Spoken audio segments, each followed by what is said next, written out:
r/askreddit by Reddit and chill. Girls, what do you think would be the worst part of being a guy? I remember reading here on Reddit. A guy lost his best friend, I believe. And the girlfriend said to him that he could cry if he wanted. Hearing these words, he just bawled. Cried for the death of his friend. Next day or something, his girlfriend left him saying that she was seeing him differently after he cried. So yeah. I know someone who got in a street fight with some other guy and lost. His GF lost all attraction to him and no longer wanted to duck him because of it, and she dumped him. I didn't see this mentioned by any women here, so I will. Adult men have almost no physical contact with other human beings if they aren't in a relationship. I hugged someone other than my parents for the first time in over a year, and I had this epiphany. Not being hugged regularly or receive any regular physical contact after becoming an adult, if not in a relationship, seems very lonesome. I miss it too. Being hit in the nuts. Fun fact. Your nervous systems become linked when you witness someone get kicked in the balls. How having mental illness is treated.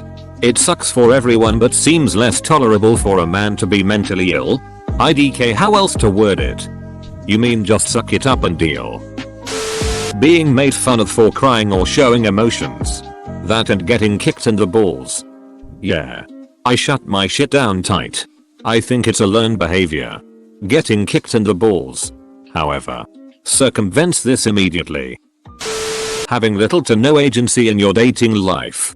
Ask any man who has done online dating and they will tell you how absolutely barren it is trying to find someone who will match with you and keep a conversation going. Cool. I'm not the only one. As a man, I felt terrible when I found a child who lost his parents at the water park, and the first thing I had to do was to enlist the help of a woman. Before even approaching the kid. If you're a guy, you are just blocked from a lot of interactions for the very concrete possibility of being seen as a predator. I like being friendly to strangers, but a lot of times they'll assume either you're ill-intentioned or you want to sell them something. My 10-year-old son recently said he can't wait to be old enough to make money babysitting. I told him there was absolutely no chance I would ever allow him to babysit kids. My wife didn't know why until our friend's son was falsely accused of sexually assaulting a girl at school, and they ended up spending half their annual salary on lawyer bills. The mentality of having to be the breadwinner / head of house, and dealing with the social consequences of not living up to that. I'm the breadwinner in my house. My husband isn't bothered by it. But you're right. Society does. People keep asking me why I stay because he doesn't earn more than me. It's like, damn. He loves and supports me and treats me like a princess. Why would I want anyone else? Not receiving compliments on your physical appearance often. Girls compliment each other on a daily basis. Girls will often receive compliments even from complete strangers. It can really help your self-esteem to reference those compliments when you're not feeling great about your appearance. Not often. In my 30 years I never received a single compliment. I don't know if that's normal or just me though. As far as previous values in our society, having to make the first move on a girl to ask her out. Edit. Lots of people are saying that they are current values in our society. I am aware of that. I didn't want people to say they don't have to ask the girl. The girl can ask too. Apparently that wouldn't have been a problem. As someone who did this long ago, Omar and I had so much respect for guys afterwards. It was hard. I got so nervous. And I felt so embarrassed. At the end I was rejected.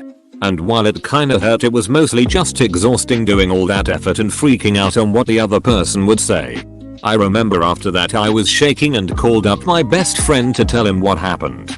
Not because I was hurt, but because the entire experience was tiring. Being in a very guyish environment when I'm feeling fragile and sad. My partner just started antidepressants. For a long time he hasn't been okay. He skips work a lot. He works maybe 9 and 10 days. Recently he finally came to terms with his mental health and decided to see a doctor. I encouraged him to talk to his boss about it, since his work performance and mental health are directly linked. And it's important that he has support at work, not just at home. He was terrified of talking about it. He was afraid of looking like an idiot. Or a wuss. In front of his workmates. Being in a guy's environment is great. But there needs to be more of a bro attitude when one of the guys is clearly not okay. Look after each other. Not feeling like you can say hi to kids or watch them play and have fun without parents thinking something sinister. I don't have kids yet and I love watching kids enjoy life and play. I'm a woman and there's no problem. Obviously I don't stare for ages, but I will smile and watch briefly. Just enjoying their childlike simplicity and the way they interact. This has to be way up there with one of the worst things about being a male. People make you feel like a predator in all kinds of social situations and it's a horrible unclean feeling. I'm very extroverted and sometimes I wish I was a friendly looking, teeny 50 kilograms woman. Being a large male instantly makes you a threat to people. So often you have to suck up wanting to be friendly and just walk on pretending people don't exist or that you don't want to say hi. Edit. A word. Having the big sad. The big sad is bad. If you said being starved of any kind of positive attention for months or even years on end, then you're correct. I'm so used to it. It feels disingenuous when someone does give me positive attention. Being taught to hide emotions all the time. That's horrible for one's mental health. As an emotionally suppressed dude, I can confirm. The society always treats you as a disposable. I think this might have something to do with survival strategy in famine and wartime. Let's say you have a 2000 population strong fiefdom with a 1:1 sex ratio. If 800 out of a 1000 of your men die in battle, the remaining 200 can still repopulate within one generation by each marrying 5 wives. The population would be devastated thoroughly if it were to lose say half of its fertile females. Being judged by every action. I swear nowadays you can literally be a dad hanging out with your kid and someone will think you kidnapped him or her. That thought crosses my mind every single time I take my baby daughter out in public without my wife with us. Being completely expendable. Having your worth determined by your success and social status. Getting random boners in awkward situations. Particularly during puberty when everything is already awkward enough as it is. This brings back horrible memories of being 14 years old in English class when the girl opposite me dropped her pen under the table at just the wrong time and saw my random trouser tent. Getting custody of a child. I believe that a study should be made in which they analyze with whom will the kid be better psychologically and physically. Putting an emphasis on the psychology part. Sometimes the dad is not even heard. Look at the situation of Danielle Cohn's dad. Both parties should be heard. Around here the dad isn't even considered. I have literally watched well-grounded dads get flushed down the toilet while the drug-addicted mother gets custody. Like 98% of the time. It's sickening and those kids grow up abused. Sometimes sexually by drug addict moms, drug addict boyfriends. All the while, dad just has to sit and watch with no voice in any of it. Unless he can afford an extremely expensive lawyer. Having balls. They're super sensitive. They stick to the legs. All of your movements basically revolve around the comfort of your twig and berries. No thanks. The bizarre thing is they're only sensitive in certain situations. Kick me in them and I'll be down for 10 minutes. Yet when I'm ducking they can be slamming forcefully against the lady's butthole and they feel like $1,000,000. Go figure. The mixed signals from girls. And having to constantly worry if you're being perceived as creepy. The expectation that if someone insults me, a loved one, I have to fight it out to regain honor. As a man that used to practice this, highly overrated. Fighting didn't solve anything and now she's mad at me for fighting. Either diffuse the situation with words or walk away and get on with enjoying your night. Having a mess to clean up after masturbating. When you grow from a precious child to a young man and are suddenly an expendable nothing in everyone's eyes. A bunch of no physical contact or balls getting hurt. Comments.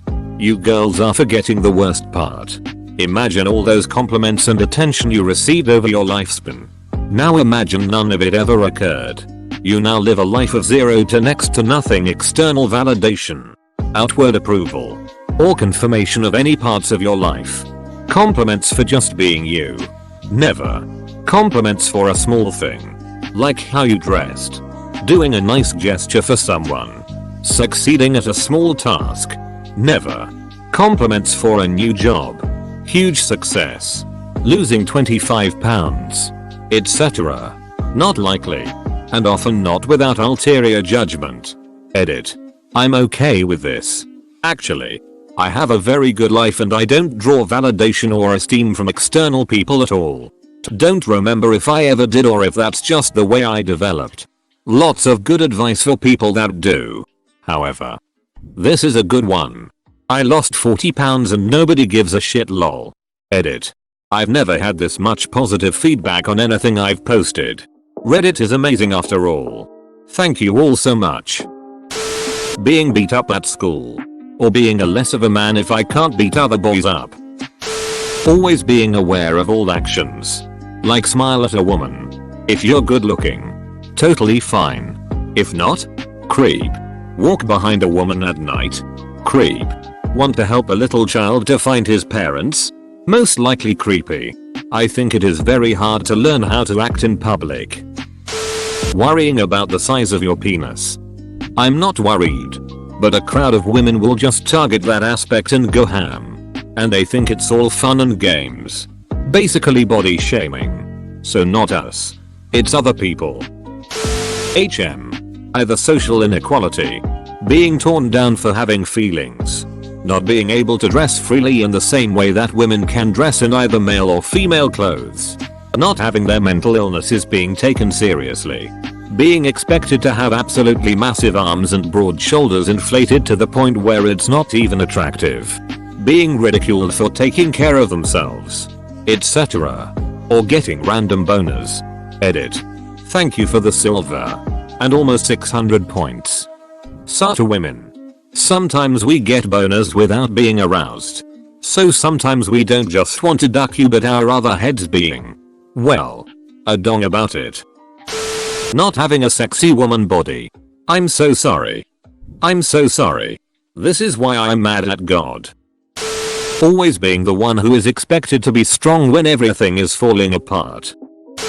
If I was gay, I imagine it would be very difficult to come out. My younger brother was gay his entire life and me and my older brother knew it. We teased him a bit. But we just wanted him to be himself. And be able to do what he wants without scrutiny. You know? When he finally came out, my father grabbed his keys and left. While me, my brother, and my mom supported him. We're all fine now. But I can see after all that time why he tried to hide it. We're all on good terms now. But I can't imagine how that must have felt. The expectation of being made of stone. Growing up I always heard the whole men don't insert any display of positive emotions here and I remember thinking about how wrong that was. Or boys don't play with or enjoy anything considered to be feminine. And if they do, they're gay. I think the absolute worst is being laughed at when coming forward about sexual and domestic violence. Who the duck does that? Imagine a family member, female obviously, coming to you and telling you that they're being abused by their partner. You beat the ducker into the ground or even kill them. So, why in the hell wouldn't you do the same for a male family member? All the expectations men are put up with. The having to always be strong and not allowed to show emotion. The not allowed to be sensitive. The men should work so the women can stay home. The men are subjected to only being manly and having no feelings. Also not to mention the random boners and having to always make the first move. I've been seeing this a lot lately. And I'm honestly glad people are speaking up about it. Like, I don't want my friends to call me a wuss for crying. Or being sad. My friends are super supportive BTW, but still. If I ever do cry because of how it's been ingrained into my mind I can't help but feel unmanly. Dudes have feelings too. I'm glad we're progressing in such a way that we can talk about shit like this. Manual labor and physically demanding work. My college girlfriend. It's not fair that you make more money than me. It's so sexist. Me. I worked 50 hours a week all summer throwing slabs of meat in a factory. You work 10 hours a week at a theater. Having to make the first move. And having to deal with the possibility of rejection. There are other fish in the sea. but I wanted that one. All these replies and no one has specifically mentioned sitting on your own balls. It's a terrible fate I don't wish on my enemies. I did this one time and one time only. Because that's all it took to learn my lesson. I no longer slide into my car. I turn all the way around. Put my butt on the seat. And then turn into it. Ducking, like and subscribe.